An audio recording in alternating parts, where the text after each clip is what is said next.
Marine, aujourd'hui, on va parler d'assistance privée. Juste, tu peux nous dire, ça fait combien de temps que tu t'es lancée dans l'assistance privée et pourquoi?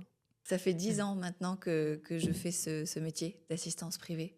Et j'ai commencé seule et maintenant j'ai une équipe, on est plusieurs. Vous êtes combien? On est une dizaine. Ok. On est une dizaine. J'ai passé 5-6 ans seule et j'ai mis longtemps avant de recruter. Et maintenant, on est une dizaine et on recrute assez régulièrement. Maintenant qu'on est plus visible et qu'on a plus de demandes. Et justement, en termes de demande, c'est quelles personnalités qui viennent à vous? Parce que on a une image des personnes qui ont une assistante privée un peu particulière. Ouais, oui, c'est vrai qu'on a une image des personnes qui en ont une assistante privée particulière. On s'imagine que c'est des gens forcément très très riches, très très occupés, qui ont une assistante, mais qui ont aussi toute une équipe à leur disposition, etc. Pas du tout. Ça, c'est l'image que. Alors bien sûr, ça existe, mais c'est pas du tout le service que je propose. Ça, c'est des gens qui ont une assistante qui est avec avec eux à 1000%, qui même parfois vit avec eux. Ceux qui décident d'avoir une assistante et qui décident de travailler avec nous, c'est vraiment le type de personnalité qui sait que son temps, ça va être sa priorité, qui sait que investir de l'argent pour gagner du temps, c'est essentiel. Et c'est même ça qui permettra de gagner plus d'argent par ailleurs. Donc c'est vraiment le type de personnalité qui investit dans son temps, investit dans son quotidien pour pouvoir se développer au mieux par ailleurs, quel que soit le sujet. Ça peut être sa société, ça peut être sa vie privée, mais vraiment quelqu'un qui priorise et qui investit dans son temps et sa qualité de vie. Et est-ce qu'il y a de plus en plus d'entrepreneurs qui prennent une assistante privée pour eux?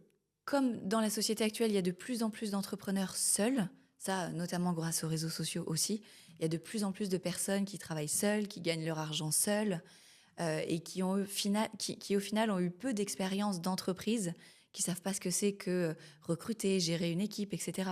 Du coup, la solution qu'on propose, ça leur convient hyper bien parce que les assistantes avec lesquelles on travaille, elles sont hyper 360, elles peuvent gérer beaucoup de sujets, que ce soit des dossiers marketing, de la comptabilité, de la communication, la vie perso aussi. Et c'est une solution qui est très complète pour les gens qui travaillent seuls et qui ne devraient pas continuer seuls, en fait. C'est juste que, comme en général, ces gens-là ont eu peu d'expérience en entreprise, ils savent pas comment se staffer, ils savent pas ce qui est important, pas important. Ils font tout seuls. Et ça les empêche de grandir plus vite. Peut-être aussi ils sont habitués à tout faire tout seuls. Ils ont peut-être pas l'idée qu'on Ouais. peut les aider. Ils n'ont pas l'idée qu'on peut les aider, ils sont habitués à tout faire tout seuls, ils n'arrivent pas à savoir à quel moment c'est le moment d'embaucher. Ils pensent qu'embaucher une assistante, ça leur apportera rien, c'est juste pour mettre des rendez-vous dans l'agenda et que c'est une perte de temps absolue.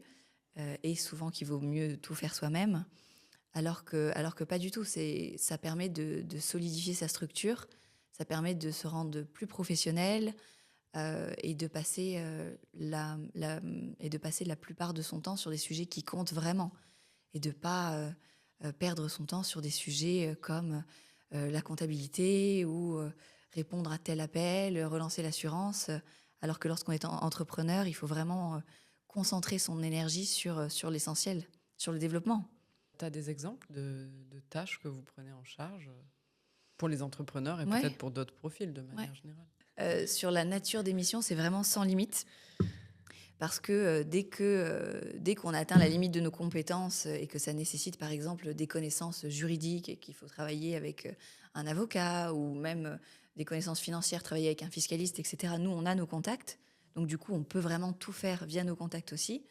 Mais sinon, voilà, pour avoir une liste de missions, ça va de la gestion de la comptabilité, relancer l'assurance, faire une comparaison de mutuelles, inscrire les enfants à l'école, harceler Otis parce que l'ascenseur est bloqué, organiser un coursier, appeler son garagiste, faire un dépôt de plainte, renouveler un passeport, renouveler un permis de conduire.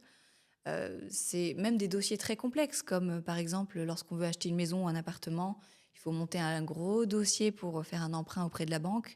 On s'occupe de ça aussi. Enfin, il y a des missions très simples comme des missions très complexes, prendre des rendez-vous médicaux.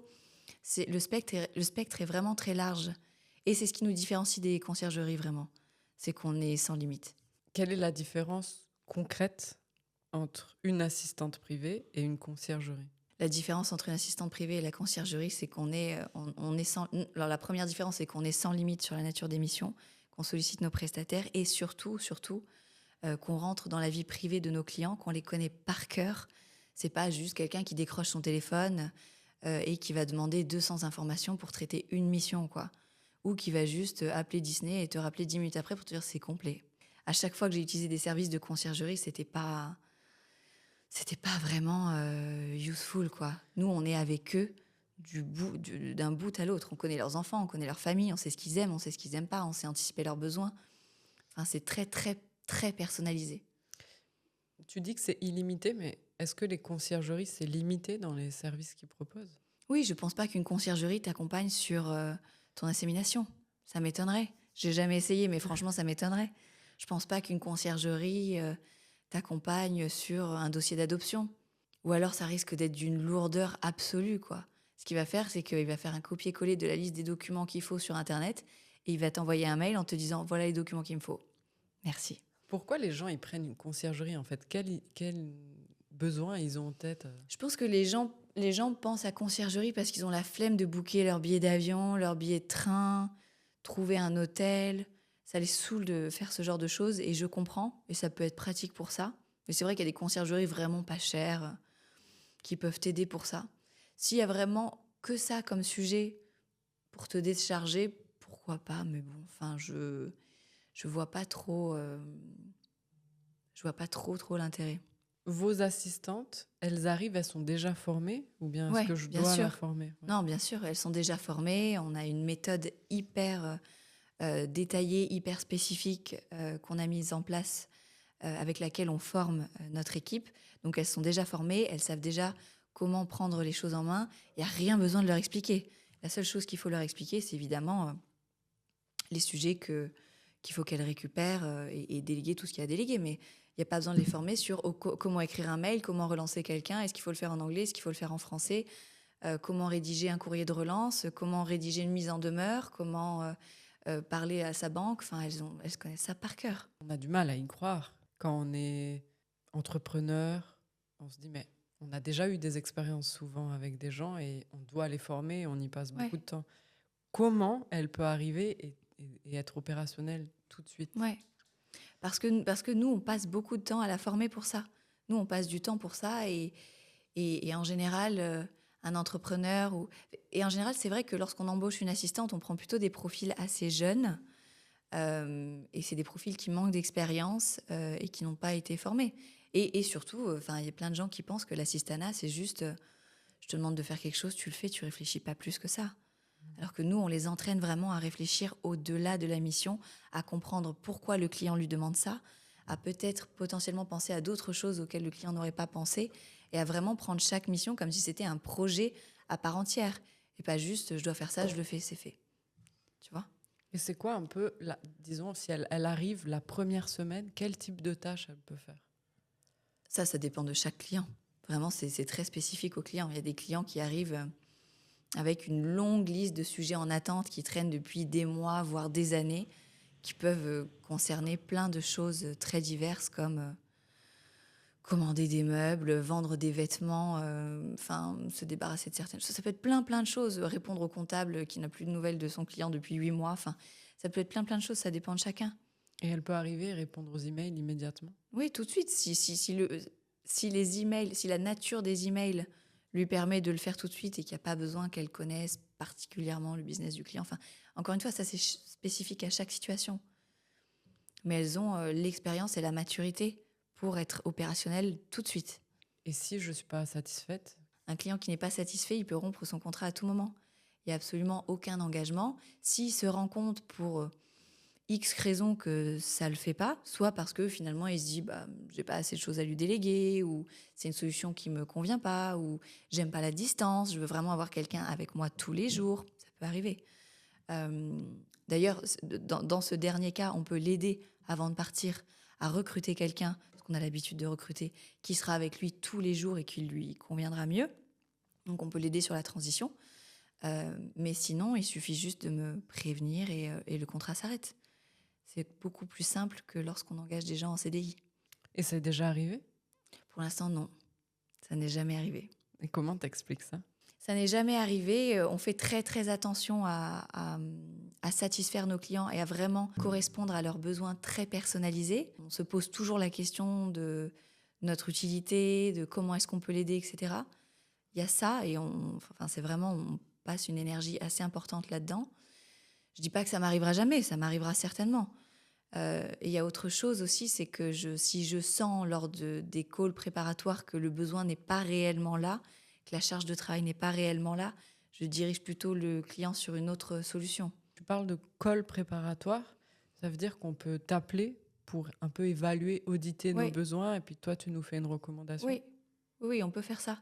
On peut faire ça, ça commence souvent comme ça, par un call, soit avec moi, soit avec mon équipe, où le client nous liste absolument tous les besoins, pourquoi est-ce qu'il nous contacte, ce qu'il aimerait pouvoir déléguer, est-ce que c'est possible, pas possible, c'est souvent les premières questions. Moi, j'aimerais déléguer ça, ça, ça, est-ce que c'est vraiment possible et comment est-ce que ça fonctionnerait? Et on en parle. La différence qu'il peut y avoir aussi avec une assistante classique et là où on les a formées, c'est qu'elles sont très proactives. Elles n'attendent pas dans leur coin qu'on les appelle pour leur donner des missions. Elles prennent les devants, elles envoient des rappels très régulièrement, elles relancent sur les choses qui n'ont toujours pas été faites ou sur lesquelles elles attendent un retour de la part du client pour pouvoir avancer. Elles vont faire des propositions oui, proactives pour anticiper certaines choses. Elles sont vraiment là. C'est comme, franchement, c'est comme un conseiller ou un coach. Elles sont là. C'est pas l'assistante qui fait rien parce que tu lui as rien demandé. C'est plus mature que ça comme relation. Avoir une assistante privée chez nous, c'est comme avoir un mini bras droit, en fait. C'est ça aussi la grosse différence avec les assistantes classiques ou les conciergeries. C'est que la personne, enfin l'assistante, va vraiment être proactive, va vraiment être un gros soutien. Elle peut conseiller le client sur sa structuration, sur plein de choses, le relancer, être présente. C'est pas quelqu'un qui attend dans son coin qu'on lui dise quoi faire. Ça, c'est quand même une énorme différence. C'est des assistantes qui sont très matures dans leur manière de gérer leur mission, leurs projets et leurs clients, qui sont très présentes.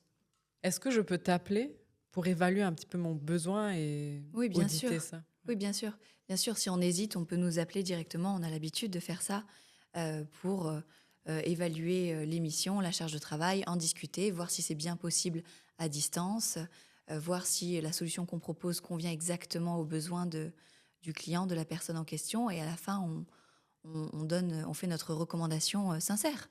Si on pense qu'il n'y a pas assez de charge de travail ou que ça ne convient pas, on le dit, il n'y a aucun problème. On n'a pas envie de travailler avec des gens si on ne peut pas les aider.